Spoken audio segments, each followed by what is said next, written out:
পাইপযোগে প্ৰাকৃতিক গেছ পৰিবহণ ব্যৱসায়ত বিশেষ সফলতা লাভ কৰা অসম চৰকাৰৰ অধীনস্থ লাভজনক প্ৰতিষ্ঠান অসম গেছ কোম্পানী লিমিটেডৰ বাবে আন এক সুখবৰ।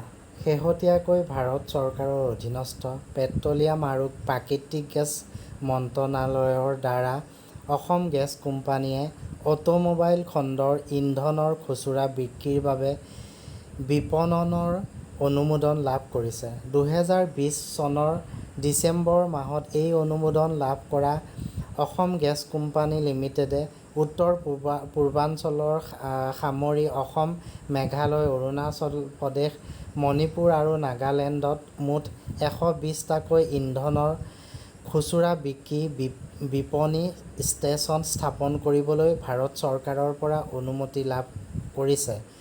উক্ত ষ্টেচন স্থাপনৰ বাবে মূলধন ব্যয় হ'ব মুঠ 540 কোটি টকা। লক্ষণীয়ভাৱে যে ভাৰতৰ অন্যান্য 7টাকৈ উদ্যোগ প্ৰতিষ্ঠানৰ সৈতে ইন্ধনৰ খুচুৰা বিক্ৰী বিপণনৰ অনুমোদন লাভ কৰা অসম গেছ কোম্পানী হৈছে অসমৰ একমাত্ৰ ঔদ্যোগিক প্ৰতিষ্ঠান।